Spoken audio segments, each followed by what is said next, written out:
Hey everybody, welcome back to another episode of Open for Business. I have got the man right here that I love what you're doing. And before I get to you, I love what he's doing because he is taking the stigmatism of bullying and trying to teach your children how not to be bullied. Correct? Absolutely, yes. And this is Ray Amanat, and I love that. Amanat. You're right. Ever since I've been saying his name, I say his name, Ray Amanat. Amanat. You're never going to forget my name. Never. It's awesome. So let's talk about, you are heroes, right, in action. Yes. So let's talk about, what really pushed you, what was your drive for? So prior to me starting Heroes in Action, I had a brick and mortar martial arts business. I got into martial arts because I was a victim of severe bullying from elementary school through high school. Right. I got into martial arts because I wanted to learn how to protect myself. I didn't want to be a victim anymore. I didn't have the answers as far as what to say or what to do, how to get out of bad situations. Throughout my martial arts career, I got all those answers, and I created Heroes in Action so that I can go to schools. Not every child is going to be able to afford martial arts classes. Right. And Heroes in Action is not about martial arts. I don't want people to misunderstand that. No. Heroes in Action is about violence prevention education.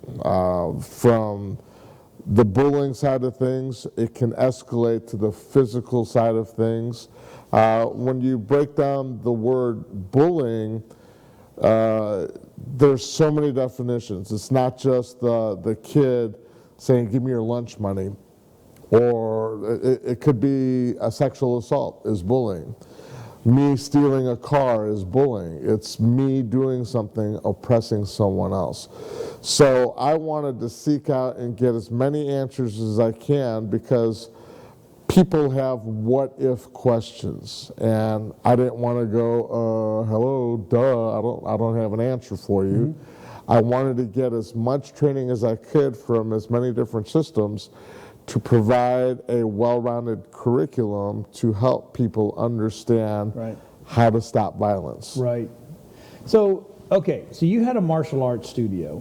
Yes. Right. We're both we both come from a heavy martial arts world, right?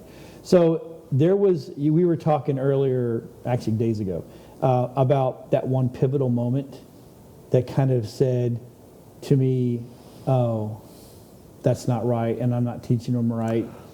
Because, I came from, I wasn't from a Miyagi school. Neither was I, yes. Right? So we come from you stand your ground, and the minute you think you're threatened, you take it to them to end it in the whole 9 yards. Yes. And I think we were both in the same world, but there was that one pivotal moment when I got to stop doing this.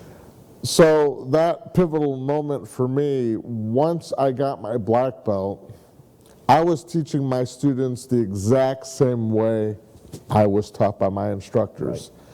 Right. And when you have a parent come up to you and say, my child got suspended from school, and I'm like, for what? And they're like, from doing what you told him to do, what you taught him. Right. And I had to sit back because now I'm a person that's been on both sides of the coin. Mm-hmm. I've been the victim, mm-hmm. and I've been the bully. Right. There was a time that I was, the guy that would go out and look for fights. Right. And I had to, and I know what both sides feels like, so I had to rethink what type of a mentor or educator I wanted to be for my students. And I built it around respect, self-respect, and respect for others. I ultimately changed the name of my school from Black Belt Karate Association to the Respect Center, Fitness and Fighting Arts. Nice. Fitness is an integral part of building confidence and self-esteem in yourself.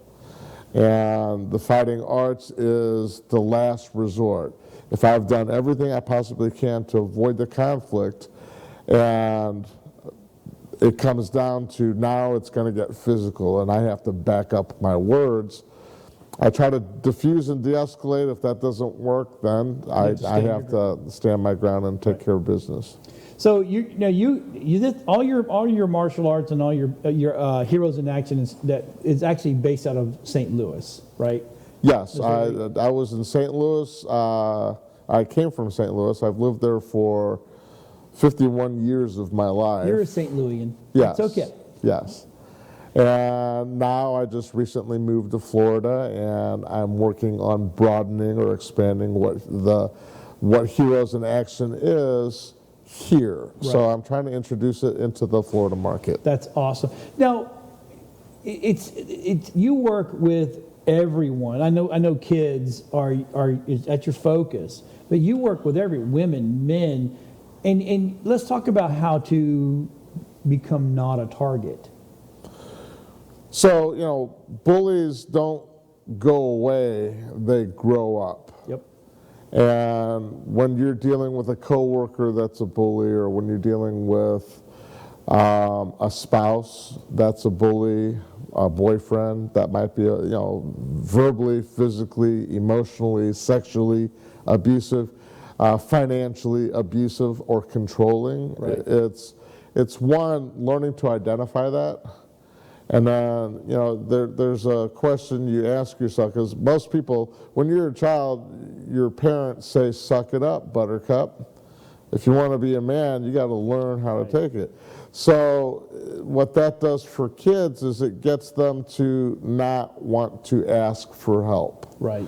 There's a time and a place where I need to stand on my own 2 feet, but if I don't know where to go or what to do, then parents need to talk to their kids and say it's okay to ask for help. I, as a parent, am here to help you whenever you need. But there's some parents that are like, brush it off, you'll be okay, get out there and do it. But if I try to do that with everything and I don't have an answer to, that's where you have the fight or flight, where you're looked at as either a passive yellow wimp that runs away, or you become aggressive. So a big part of Heroes in Action's training is teaching how to be assertive in life, how to assert yourself in specific situations. Right. So how to be a tough target. A big part of that is how I stand, how I present myself. If I'm a shy introvert person, then I'm a target. I don't want to look like I'm the bully everywhere I go, like I'm looking for trouble. Right. So, with the kids, I say, you've got the shy guy, the angry guy, and the cool guy. How does the cool guy look? How do you stand to be that cool guy where you're not the one that's viewed as the instigator, the one that starts the problem? So we get into body language, then we get into the verbal side of things. What can I say to diffuse or de-escalate? So, for instance, if I were to say, what are you looking at? Or what's your problem? And I'm the aggressor, how would you answer that or reply to that? Right. So you would ask me, what's your problem? Go ahead, ask me. What's your problem? So if I were to say you are my problem, that escalates the situation and can turn into a potential fight. Right. Ask me again. What's your problem? My dog just died. Oh. Yeah, you got to know. Oh. So, or my grandma died, or my girlfriend just broke up with me, or anything that's going to take your line of thinking, because you're trying to push my buttons. You're trying to instigate me into a conflict. Right. And I need to know what to say to just throw you off. Right. See, that's okay. So now you're taking this training. I've heard of a lot of people, they'll go, oh yeah, I've got a center, I've got this, but you're taking it to the streets. You're taking it to the schools, the assemblies, so let's talk about that. That's how you getting that message out there. So we live in a world of technology. Everywhere we go, you have cameras, you have people with cell phones that as soon as something happens, people are doing this. They're whipping it out and trying to record it. And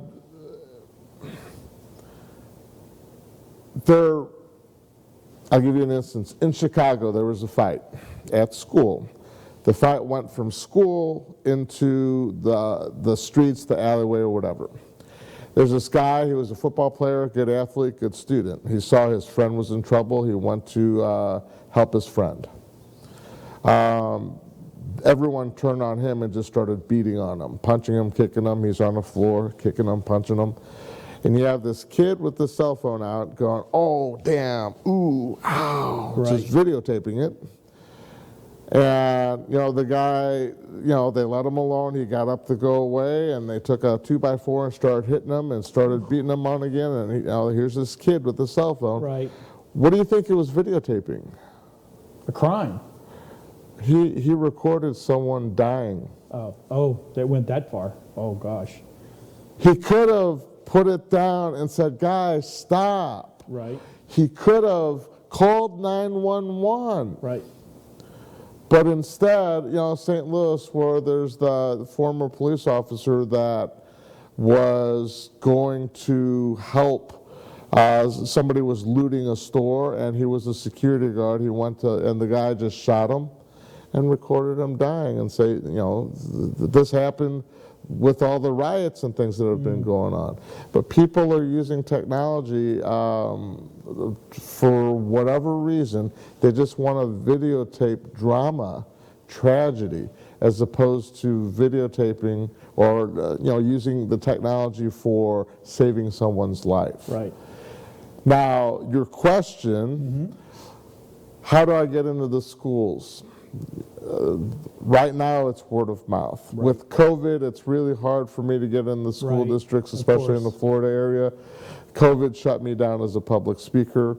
I have programs, it's called Bully, Victim, or Hero, and that's for my elementary education, where I talk to kids and I go, this is how a victim looks like, this is what a bully looks like, and this is what a hero looks like. I downplay the word bully and focus on what it means to be a hero. Right. How can you be a hero for yourself?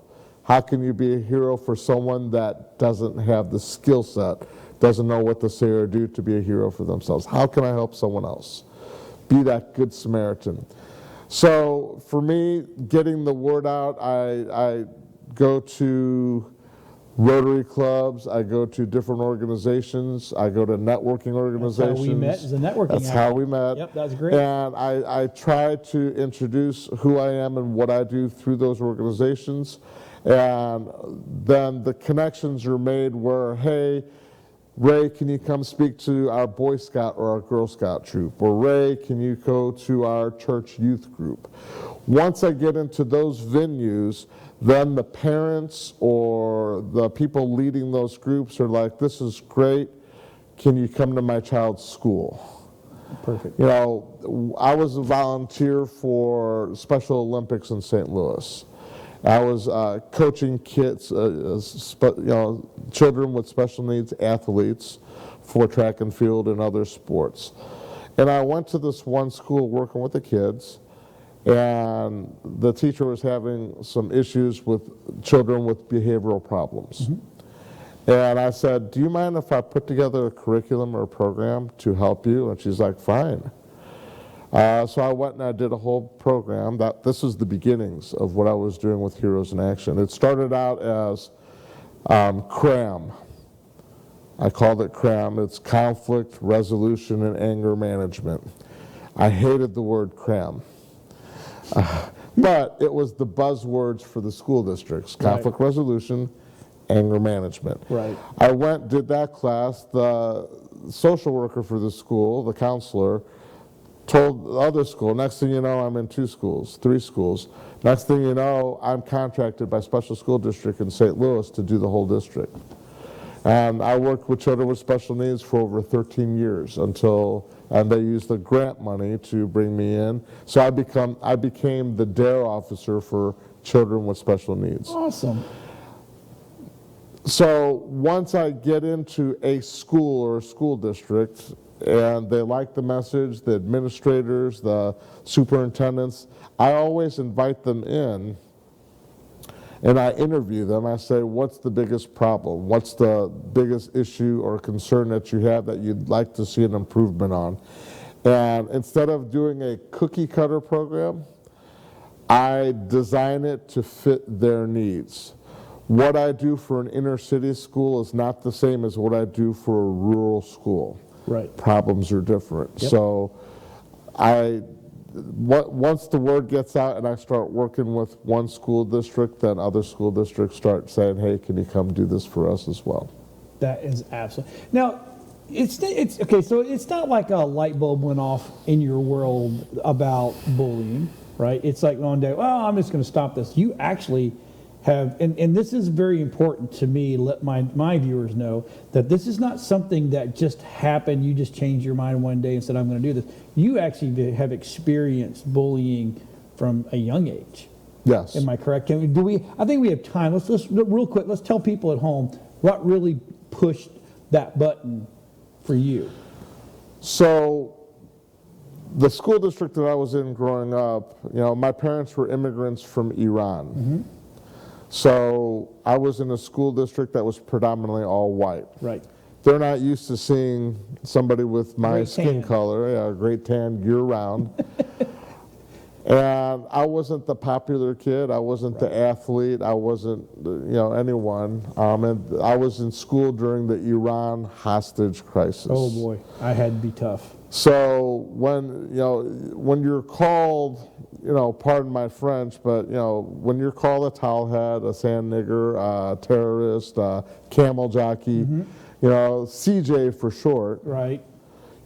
Teachers are like, why are you calling him CJ? Oh, it's just a nickname. Yeah. It's camel jockey. But when you get pushed, punched, kicked, spit on, you're a piece of crap. Right. And I had no reply or response for it.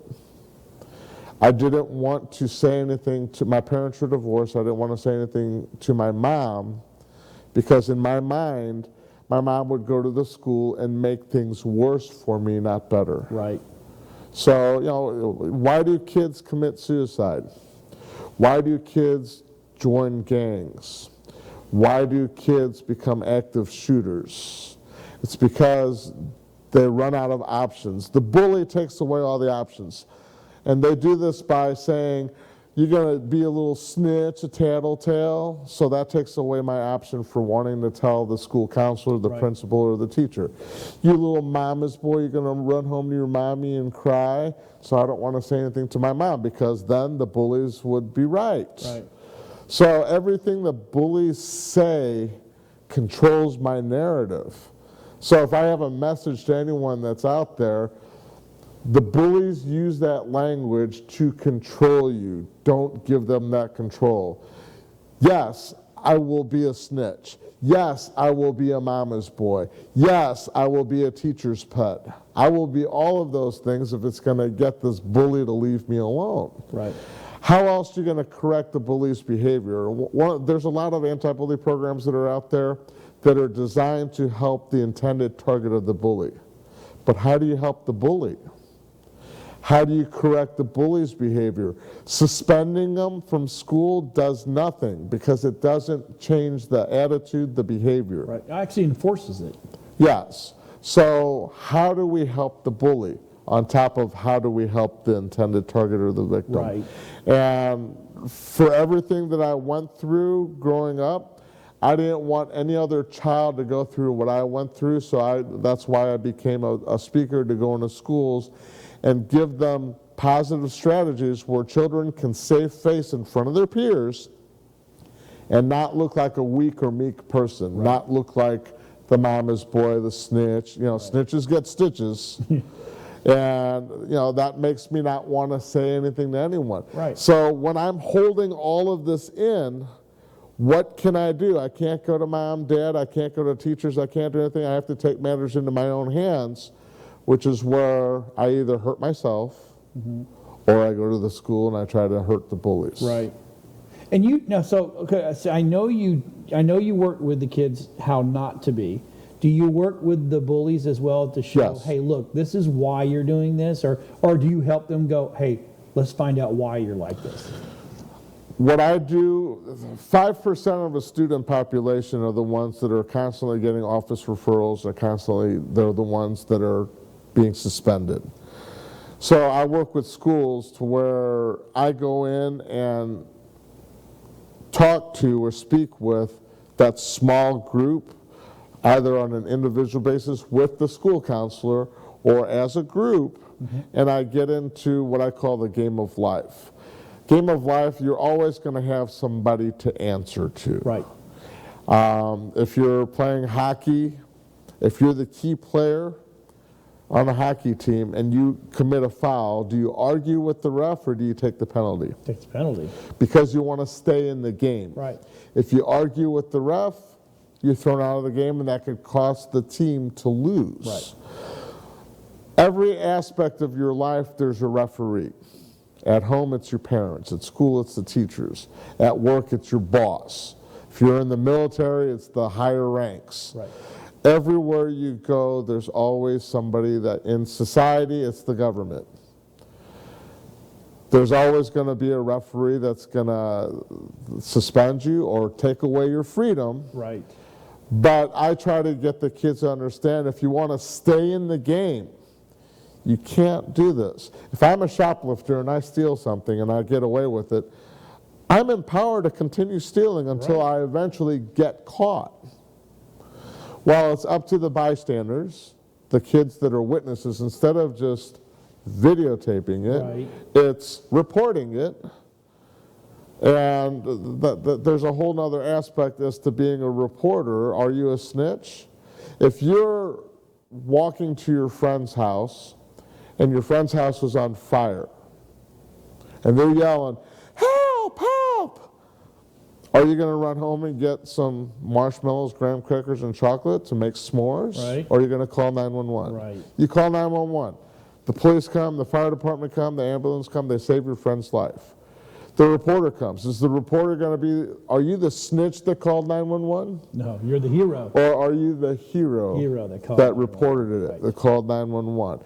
So I have to change the mindset of the bystanders into understanding, by you reporting something that you see, you know, you hear the phrase, if you see something, say something. Right. If you report something that you see, you're being a hero to someone that might end up taking their own life. Right. That's going through hell. Yep. So that's the whole premise behind Heroes in Action.